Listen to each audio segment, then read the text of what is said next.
Chapter 1: The Traitoress Blueprint. When Ethan Blackwell threw Emily's 5-year wedding ring into the freezing Beverly Hills mud, along with her torn suitcase, he did not know that his actions were being carefully monitored. He did not know that Vanessa Sinclair, his beautiful and ruthless chief legal counsel who was currently standing beside him on the porch, was helping him draft a financial suicide note. The rain came down hard that Thursday night, turning the long private driveway of the Blackwell mansion into a shallow river of rolling water and dead leaves. Emily Walker stood completely still in the downpour. She did not scream. She did not cry. She looked at the scattered contents of her bag on the wet concrete. She looked at the man she had chosen when she had 500 million reasons to choose otherwise. Inside the warm, brilliantly lit foyer, Ethan stood with his sleeves rolled up and his collar open. He possessed the particular arrogance of a man who believed he had built an empire single-handedly. Beside him, Vanessa leaned against the doorframe. She was wearing Ethan gray cashmere shirt, holding a glass of the expensive burgundy that Emily had been saving for their anniversary. Vanessa was not merely a socialite. She was a corporate predator.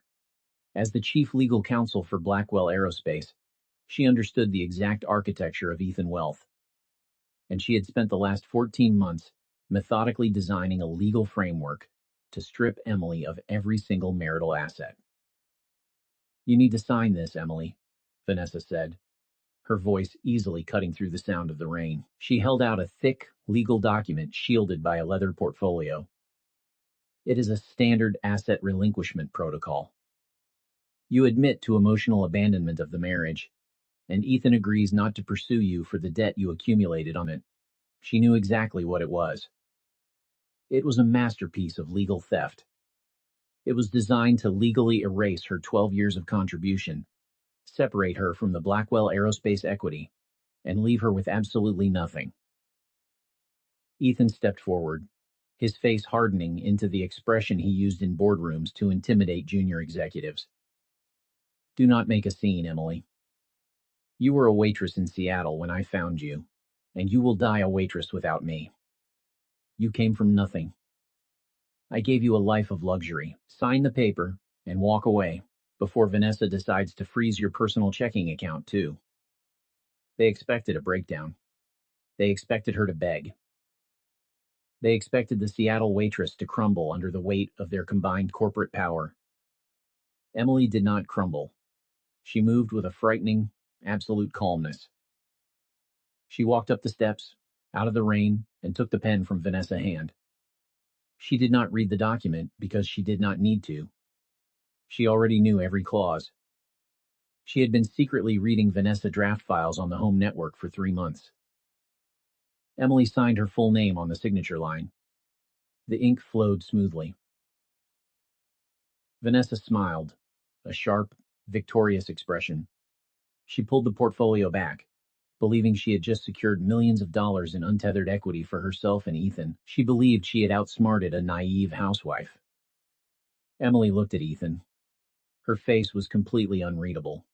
Not blank, but full of something ancient and final. She reached down and picked up only 2 things from the ruined luggage on the ground. She took her personal encrypted laptop, and she took a small framed photograph of her grandfather, Marcus Elliot Walker, taken in London many years ago. "Is that all you are taking?" Vanessa asked, sipping the anniversary wine. "A computer and a picture? You really do not understand how money works, do you?" Emily turned her back to them. She walked out into the relentless rain. She did not look back at the mansion. She did not look at the luxury cars parked in the circular driveway. She walked down the long road, the rain soaking her clothes, until the heavy iron gates of the Blackwell estate closed behind her. Once she was out of sight of the security cameras, Emily stopped under the dim light of a street lamp. She reached into her pocket and pulled out a satellite-encrypted phone that Ethan had never seen. She dialed a secure international number. The line connected immediately to a wealth management vault in Geneva, Switzerland. Director Walker, a crisp, professional voice answered. "The 5-year exile is officially over," Emily said. Her voice was no longer soft. It was the sharp, commanding tone of a woman who controlled global markets. Ethan Blackwell has executed the fraudulent marital separation agreement. The legal trap is closed. Understood, Madam Director, the voice replied. Shall we initiate the hostile acquisition of Blackwell Aerospace? Not yet, Emily said, wiping the rainwater from her eyes. Let them feel victorious. Let Vanessa believe her firewall is secure. I want every illegal offshore transfer they make logged and tracked. Activate the Vanguard Trust security protocols on their personal servers. It will be done tonight. Where will you be staying? The Century Grand, Penthouse. Emily ended the call. She looked at the glowing skyline of Los Angeles in the distance. Ethan believed he had discarded a useless dependent. He had no idea he had just declared war on a Vanguard Trust heiress, a woman who possessed 2 doctoral degrees from the Massachusetts Institute of Technology in advanced aerospace propulsion and theoretical physics. He had demanded that she leave his house. He was about to find out what happened when she decided to take his entire world. Chapter 2. The Silent Laboratory. The Century Grand Hotel was a fortress of glass and steel in the center of downtown Los Angeles.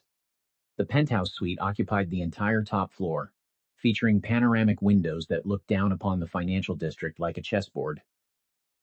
Emily stepped out of the private elevator. A team of discreet staff had already prepared the suite. She changed out of her wet clothes, dressed in a tailored charcoal suit, and sat at the massive mahogany dining table. She did not waste a single second grieving a man who had never truly seen her. She opened her laptop and immediately brought up a complex array of quantum convection formulas. The heavy oak doors of the suite opened. Arthur was the managing partner of Vanguard Legal. He was a man who handled sovereign debt crises and billionaire acquisitions. He moved with the quiet lethargy of a predator that had no natural enemies. Good evening, Madam Director, Arthur said, placing a thick leather briefcase on the table. Your transition has been completely scrubbed from public records. Ethan Blackwell believes you are currently wandering the streets without a credit card. Emily kept her eyes on the screen, her fingers moving rapidly across the keyboard. Excellent. Did you secure the guests? They are waiting in the private lounge downstairs. I will bring them up now. 5 minutes later, Arthur returned with 2 men. They were in their mid-40s, wearing slightly wrinkled dress shirts, looking exhausted and deeply confused. Their names were Reyes and Chen. They were senior propulsion engineers at Blackwell Aerospace, or rather, they used to be. Ethan had recently demoted and marginalized both of them because they had repeatedly warned the executive board about critical structural flaws in the company flagship Mark 7 engine. Reyes and Chen looked around the opulent penthouse, their eyes wide. Then they looked at the woman sitting at the head of the table. Mrs. Blackwell? Reyes asked, his voice trembling slightly. What is this? Why did a private security team bring us here? My name is Dr. Emily Walker, she said, closing her laptop and standing up. Please, sit down. We have an enormous amount of work to do. The 2 engineers hesitantly sat at the long table. They had only ever seen Emily at company holiday parties, usually standing quietly behind Ethan, managing the catering staff or fetching drinks. They had categorized her as a polite, invisible housewife. Emily pressed a button on a remote control. The large television screen on the wall illuminated, displaying a highly complex 3-dimensional schematic of an aerospace propulsion engine. Reyes adjusted his glasses. He leaned forward, staring at the screen. His breath hitched. Wait, Reyes muttered, standing up and walking closer to the screen. The fuel injection ratio here, it bypasses the combustion instability completely. You have integrated a magnetic confinement field into the thrust chamber. This is theoretically impossible with current metallurgy. It is entirely possible if you stop relying on legacy titanium alloys and utilize a synthetic carbon matrix, Emily replied smoothly. She walked to the screen, pointing at a specific node. I read your internal reports on the Mark 7, Reyes. You were absolutely correct. The thermal expansion rate will cause a catastrophic failure in the primary turbine within 300 hours of flight time. Ethan ignored your warnings because fixing it would delay the Department of Defense contract by 2 years. Chen stared at Emily in absolute shock. How do you know about the DoD contract? How do you understand thermal matrix dynamics? You are the CEO wife. I am a theoretical physicist, Emily stated, her voice calm and authoritative. And for the last 14 months, while Ethan was busy restructuring the company to maximize short-term stock prices, I was designing the engine that is going to make the Mark 7 permanently obsolete. She handed each of them a thick-bound technical manuscript.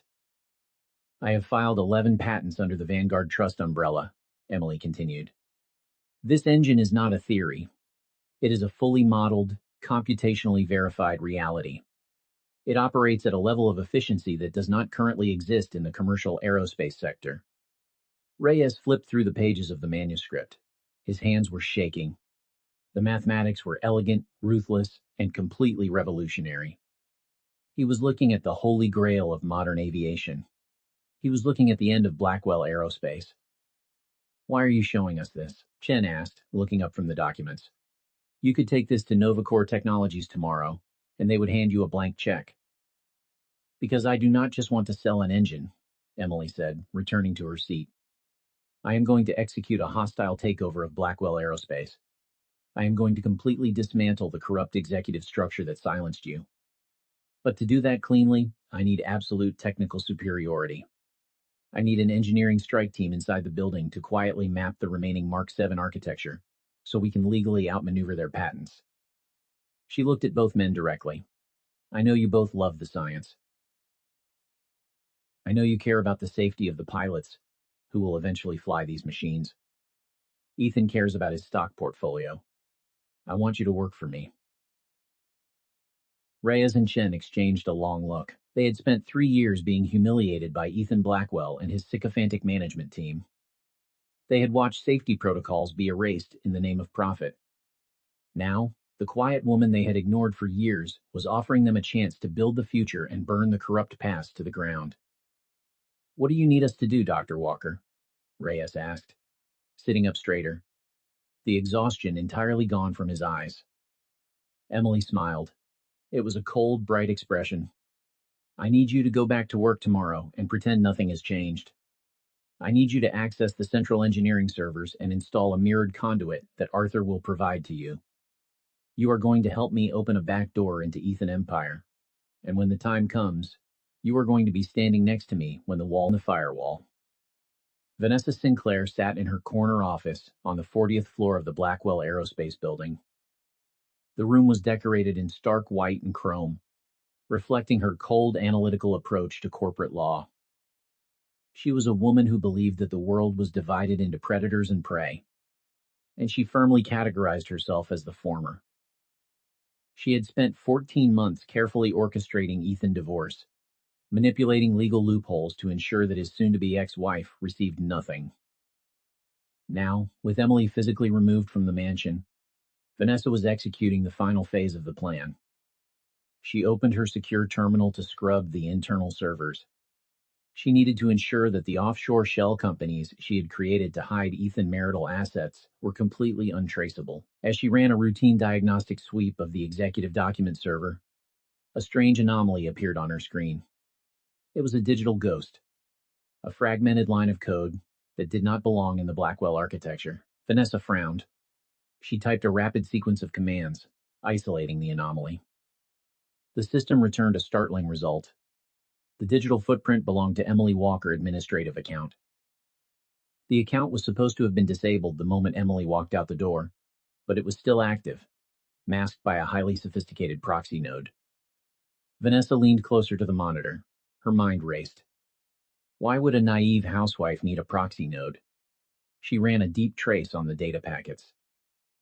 The logs indicated that Emily's account had recently accessed the highly classified engineering files related to the Mark 7 engine. Vanessa let out a sharp, genuine laugh. The absolute sheer stupidity of the woman, Vanessa whispered to herself in the empty office. She assumed that Emily, desperate and broke, was trying to steal the Mark 7 blueprints to sell them to a competitor for survival money. Vanessa did not see a threat. She saw a magnificent opportunity to destroy Emily permanently and legally. If she could prove that Emily was committing corporate espionage involving military-grade technology, Emily would face decades in federal prison. Vanessa did not report the breach to the IT department. She wanted to handle this herself. She opened a secondary, encrypted laptop that she kept locked in her desk drawer. She used a decentralized network router to access the dark web. She contacted a mercenary hacker collective known for corporate sabotage. She transferred $50,000 from a hidden Cayman Islands account that she and Ethan used for illicit funds. She instructed the hackers to reverse engineer Emily proxy node, infiltrate her personal computer, and plant classified Department of Defense contract files directly onto Emily hard drive. Once the files were planted, Vanessa planned to anonymously tip off the Federal Bureau of Investigation. Vanessa closed the encrypted laptop and took a sip of her expensive sparkling water. She felt an intoxicating rush of absolute power. She was the architect of ruin, the master of the board. She had no idea that she was walking directly into an inescapable federal trap. Across the city, in the quiet, temperature-controlled environment of the century, looking at a massive curved monitor. The screen displayed a real-time geographic map of data flow. A bright red line traced a path from the Blackwell building, bounced through 3 international servers, and attempted to connect to the Vanguard Trust encrypted firewall. "Madam Director," Arthur said, his voice a low, calm rumble. "The legal counsel has taken the bait. She has engaged a third-party entity to attempt an unauthorized data injection." Emily did not look up from her physical notes. She took a sip of her tea. "Let them push against the outer firewall," Emily instructed. "Do they believe they are making progress?" "Yes," Arthur confirmed, tapping his tablet. "They are currently bypassing our simulated security protocols. They are preparing to upload the classified military documents to the decoy server we established under your name." "Perfect," Emily said, finally turning to look at the screen. "Vanessa thinks she is framing me for espionage. She thinks her Cayman account is invisible." Emily typed a single line of code and hit the enter key. The bright red line on the monitor suddenly reversed direction. "Initiate the Vanguard quantum trace," Emily commanded. "Do not just block them. Swallow them whole." In a matter of milliseconds, the Vanguard security system, which was designed to protect the sovereign wealth of entire nations, obliterated the hacker collective digital defenses. The system rode the connection straight back to its source. It bypassed the dark web relays, bypassed the Cayman Islands banking privacy protocols, and locked directly onto the IP address of the encrypted laptop sitting on Vanessa's desk. Arthur watched the data cascade across his tablet. "We have it," he announced. "We have the complete transaction record of the $50,000 wire transfer. We have the communication logs instructing the hackers to frame you. And more importantly, we have successfully mapped the entire network of offshore shell companies she and Ethan used to hide the marital assets." Emily closed her notebook. Her face was completely serene. "Package the evidence, Arthur. We will not send it to the authorities just yet. We will hold it until the anniversary gala. When the guillotine falls, I want everyone in the industry to or obsolete within 18 months. 2 weeks later, Ethan Blackwell sat at his custom mahogany desk in the executive suite. He felt a deep sense of satisfaction. The divorce paperwork was proceeding smoothly through the courts, uncontested by Emily. Vanessa had assured him that the financial restructuring was invisible to the government. He believed he was completely invincible. The intercom on his desk buzzed sharply. "Mr. Blackwell," his assistant said, her voice shaking with barely suppressed panic. "You need to turn on the financial news network immediately." Ethan frowned. He picked up the remote control and turned on the large flat-screen television mounted on the wall. The screen displayed the morning broadcast of a major financial network. The news anchor was speaking with a level of frantic urgency usually reserved for global disasters. "We are interrupting our standard programming to bring you a live feed from Geneva, Switzerland," the anchor said. The Vanguard Trust, one of the most secretive and powerful wealth management funds in the world, has just announced the launch of a new aerospace division. They are claiming a technological breakthrough that will fundamentally alter the global aviation market. Ethan leaned forward, his pulse quickening slightly. Vanguard was a behemoth. If they were entering the aerospace manufacturing sector, it meant massive disruption for mid-tier companies like his.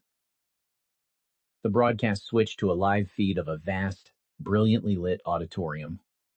The Vanguard logo, a minimalist silver shield, dominated the backdrop. Hundreds of international journalists and industry analysts were seated in the crowd. A woman walked onto the stage. Ethan's breath caught in his throat. His entire body went rigid. The remote control slipped from his hand and shattered on the hardwood floor. It was Emily. She was not wearing the modest, invisible clothing she wore in his house. She wore a sharply tailored, deep navy blue blazer over a crisp white shirt. She moved with an effortless, predatory grace that commanded the absolute attention of every person in the room. She walked to the podium and adjusted the microphone. "Good morning," Emily said. Her voice was steady, resonant, and completely devoid of the quiet submission Ethan had demanded from her for 5 years. "My name is Dr. Emily Walker. I am the Chief Technology Officer and the sole Managing Director of Vanguard Aerospace." Ethan stared at the screen, his mind violently rejecting the information. Dr. Emily Walker, Managing Director. This was a hallucination. It had to be. Over the past 14 months, Emily continued, her eyes scanning the crowd of reporters, I have designed and computationally verified a new generation of aerospace propulsion technology. Today, Vanguard Aerospace is publishing 11 structural patents that completely solve the thermal expansion limitations of current titanium alloy engines. The camera panned to the crowd. Industry analysts were frantically typing on their laptops. The implications were earth-shattering. Emily pressed a button on the podium. A holographic schematic appeared behind her, displaying the exact engine design she had shown Reyes and Chen in the penthouse. "We are replacing legacy combustion models with a synthetic carbon matrix," Emily explained, speaking with the absolute fluency of a theoretical physics genius. "This technology increases fuel efficiency by 40% and eliminates the risk of catastrophic turbine failure. Any company currently relying on traditional thermal expansion models will find their flagship engines functionally obsolete within 18 months. Ethan felt the blood drain from his face.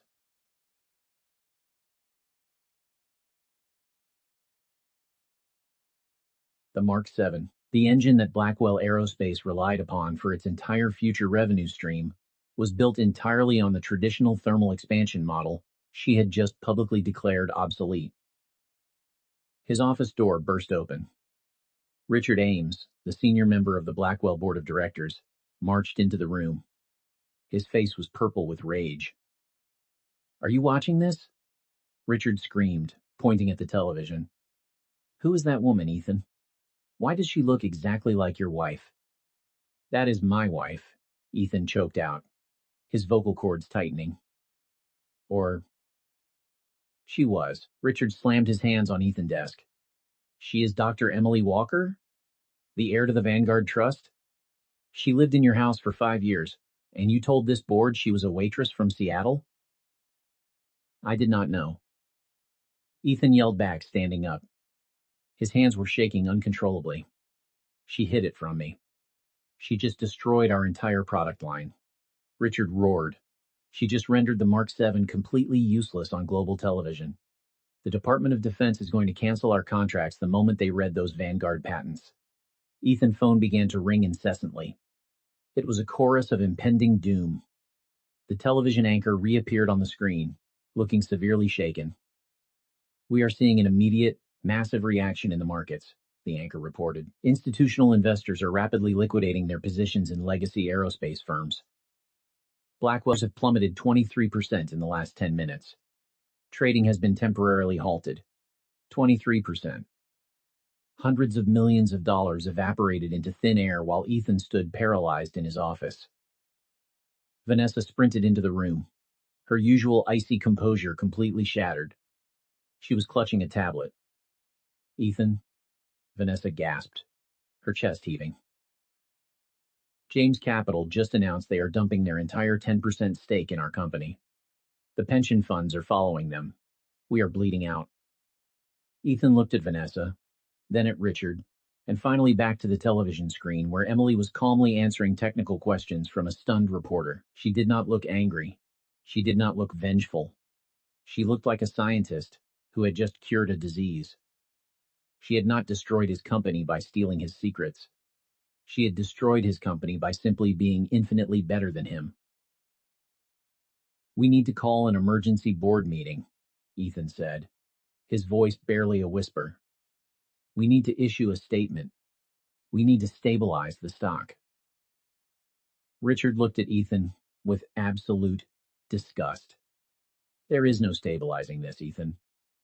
You brought a Vanguard predator into your home, you treated her like garbage, and now she is going to eat us alive. You better pray to whatever God you believe in that we can survive the anniversary gala this weekend. Because if we do not secure the defense contractors by Saturday night, this company is dead." Richard stormed out of the office. Ethan sank back into his chair. He looked at the television screen. Emily's face filled the frame. She was not the woman he had married. She was the universe itself, expanding and crushing everything in her path. And Ethan finally realized, with her 5 surrender at the anniversary gala. The grand ballroom of the Beverly Hills Grand Hotel was a sea of crystal chandeliers, imported white orchids, and velvet drapery. It was the physical manifestation of corporate royalty. Tonight was the 30th anniversary of Blackwell Aerospace, an event that had been planned for 8 months to celebrate the absolute dominance of Ethan Blackwell Empire. Instead, it felt like a spectacularly expensive funeral. The atmosphere in the room was suffocating. Hundreds of investors, politicians, and military contractors stood in small, tense clusters, whispering behind their champagne flutes. The stock had continued its catastrophic freefall for 2 consecutive days. Everyone in the room knew about Vanguard Aerospace. Everyone knew about the 11 patents that had effectively rendered Blackwell core product line obsolete. They were waiting to see if Ethan could pull a miracle out of the wreckage. Ethan stood near the grand staircase, suffocating inside his bespoke tuxedo. He was drinking his 3rd scotch, his hands trembling slightly against the crystal glass. He had spent the last 48 hours in a state of manic denial, calling every political contact and financial ally he possessed. None of them had returned his calls. Vanessa stood beside him. She wore a silver designer gown that cost more than most people earned in a year, but her usual predatory confidence was completely gone. The dark circles under her eyes were visible despite the heavy makeup. She kept looking at the entrance, her paranoia spiking with every new arrival. She had not slept since she initiated the dark web transfer. She convinced herself the offshore routing was secure, but the silence from her hacker contacts was beginning to terrify her. "We just need to convince the Department of Defense liaison that our manufacturing infrastructure is superior to Vanguard," Ethan muttered, downing the rest of his scotch. "If we hold the military contracts, the stock will stabilize." Vanessa nodded rapidly, though her eyes were vacant. "Yes, we have the factories. Vanguard only has the theory. We can still win this." A sharp, ringing tone echoed through the ballroom. Richard Ames, the senior board member, tapped a silver spoon against his glass, signaling for silence. The murmurs died down. The crowd turned toward the main stage. Ethan handed his empty glass to a passing waiter. He straightened his tie, pasted a confident, artificial smile onto his face, and walked up the steps to the podium. He looked out at the sea of faces.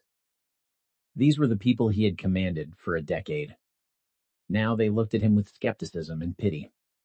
"Good evening," Ethan began, his voice echoing through the massive room. 30 years ago, Blackwell Aerospace was founded on a simple principle. We do not just build engines. We build the future of human flight. We have faced challenges before. We have faced competitors before, and we have always emerged stronger.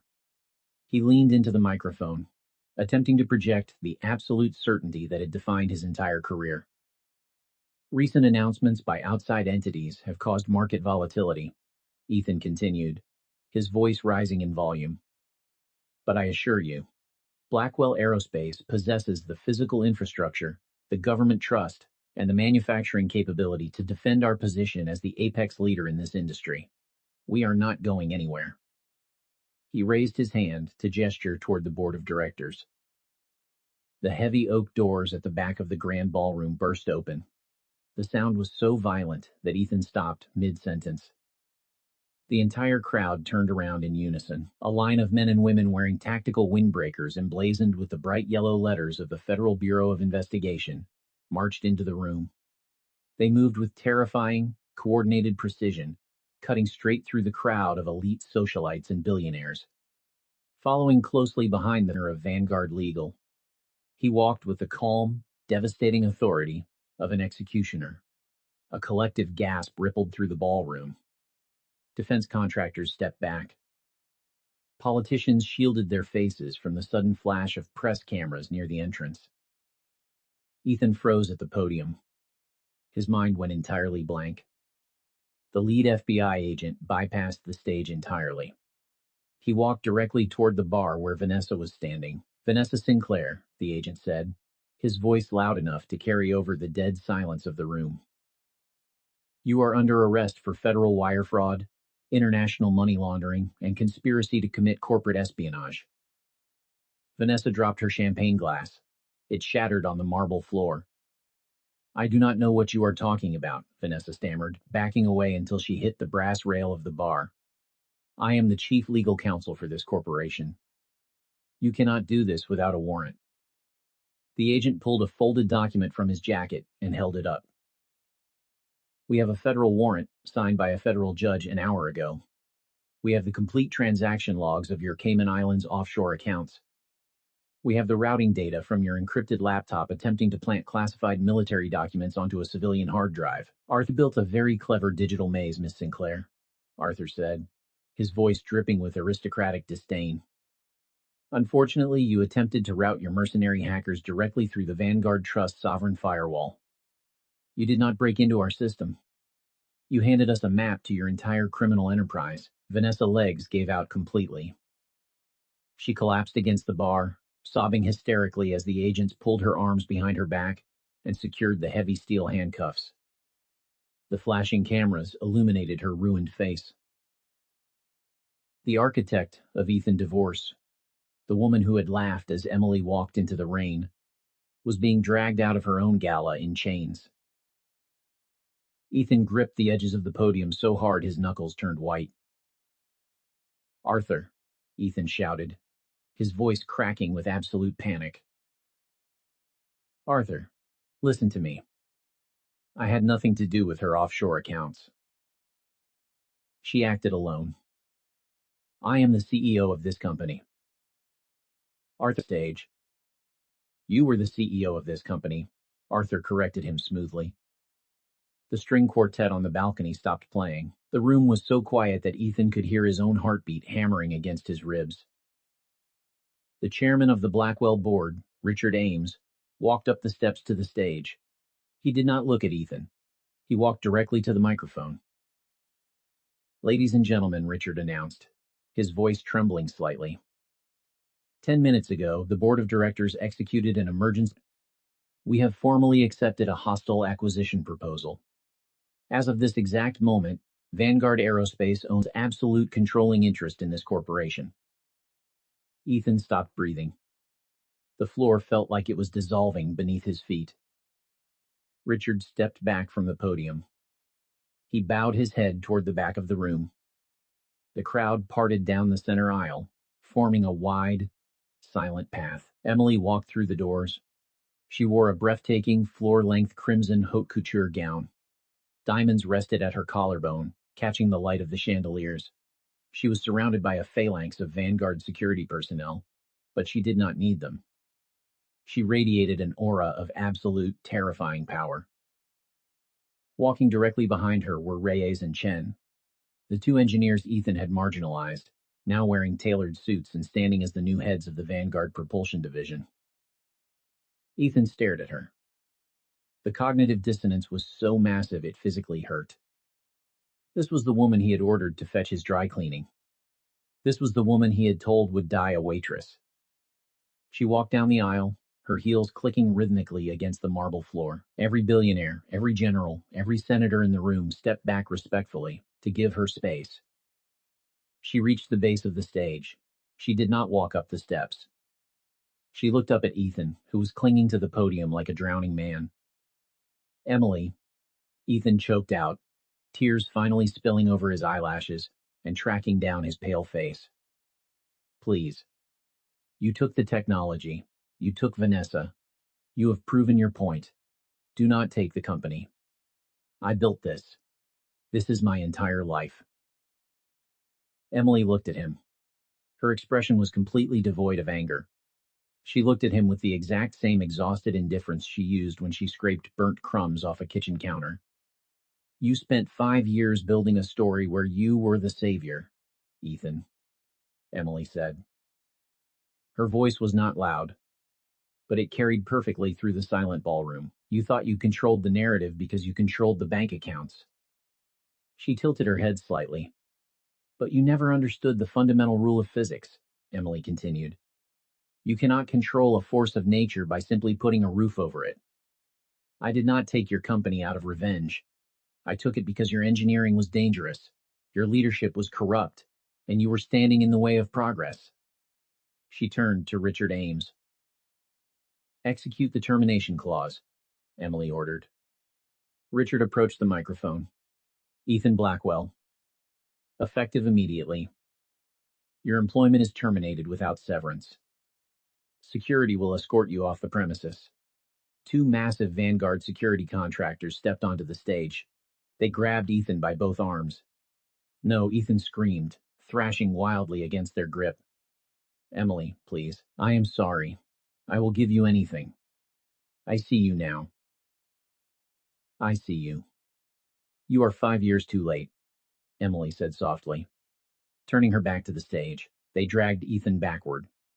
He kicked and pleaded, a pathetic, undignified display that only deepened the disgust of the watching elite. He was dragged through the ballroom, past the executives who used to fear him, out the service doors, and thrown onto the cold concrete of the alley behind the hotel. Inside the ballroom, Emily walked up the steps to the stage. She took her place at the podium. She looked out at the sea of terrified and awestruck faces. Good evening, Emily said, her voice ringing clear and absolute. Welcome to the new era of aerospace engineering. The dawn at Silver Lake. The collapse of Ethan Blackwell was not a gradual decline. It was a terminal velocity freefall that concluded within 72 hours. The morning following the anniversary gala, the federal indictments were officially unsealed. Vanessa was denied bail. She sat in a concrete holding cell at the Federal Detention Center in downtown Los Angeles, wearing a standard-issue orange jumpsuit. Her career as a corporate predator was permanently replaced by the reality of a 10-year minimum sentence. She realized, entirely too late, that she had traded her life and her freedom to steal assets from a woman who owned the bank. Ethan was left with absolutely nothing. His corporate accounts were seized by the Vanguard acquisition team to cover the massive liabilities he had hidden from the board. The Beverly Hills mansion was foreclosed upon and immediately auctioned to satisfy the outstanding corporate debt. He was stripped of his titles, his equity, and his reputation. 3 days later, Ethan stood in the center of a small, cramped apartment in the Silver Lake neighborhood. The paint was peeling in the corners. The kitchen consisted of a tiny stove and a humming refrigerator. He had 2 cardboard boxes containing the only clothes the federal agents had allowed him to pack. He sat on the edge of a cheap mattress that rested directly on the floor. He stared at the blank wall. He had spent 30 years accumulating power, sacrificing his morality and his humanity to reach the apex of the corporate world. And in a single evening, the woman he had dismissed as a cook had simply bought the mountain and thrown him off the cliff. He picked up his phone. He had one unread message from a junior lawyer at Vanguard Legal. The message contained a single link to a press release. Ethan clicked the link. The press release announced the formal integration of Blackwell Aerospace into the Vanguard Trust portfolio. It outlined the implementation of the revolutionary synthetic carbon matrix engines. But it was the final paragraph that made Ethan drop the phone onto the mattress. Dr. Emily Walker, acting as the sole managing director, had executed a non-negotiable clause in the acquisition contract. The Vanguard Trust would retain all 2,200 non-executive employees of the acquired company. The engineers, the production teams, and the administrative staff were given guaranteed 3-year contracts. Furthermore, to honor the dedication of the technical staff who had suffered under the previous corrupt management, the Core Research and Development Division would be permanently renamed Blackwell Engineering. Ethan put his face in his hands and wept. She had not kept the name for him.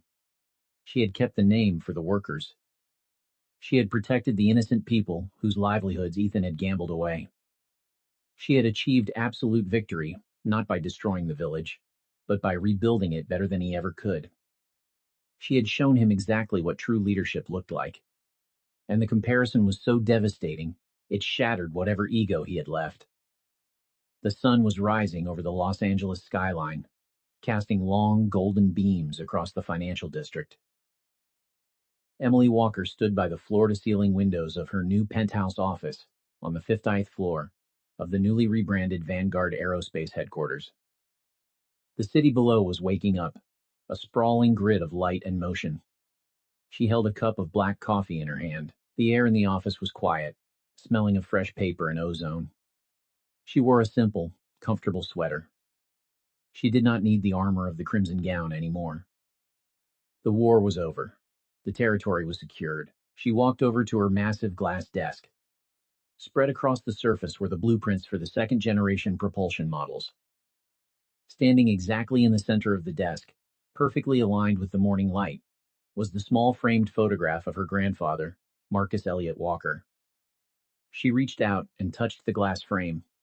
She thought about the night she walked into the rain.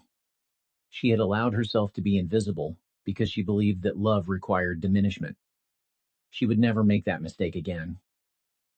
Her assistant, a bright young woman hired directly out of the top of her engineering class, knocked gently on the open office door. "Dr. Walker," the assistant said respectfully. "The lead engineering team, including Mr. Reyes and Mr. Chen, are waiting in the main conference room for the propulsion review." "Tell them I will be right there," Emily said. She picked up her tablet and walked out of her office, heading toward the conference room. She did not look back at the past. She did not need to. She had a universe to build, and her hands were finally free to shape it. If you love stories about brilliant, underestimated women who quietly build empires and deliver absolute, calculated juxtaposition, would you have saved the employees, or would you have burned the entire company to the ground? See you in the next video.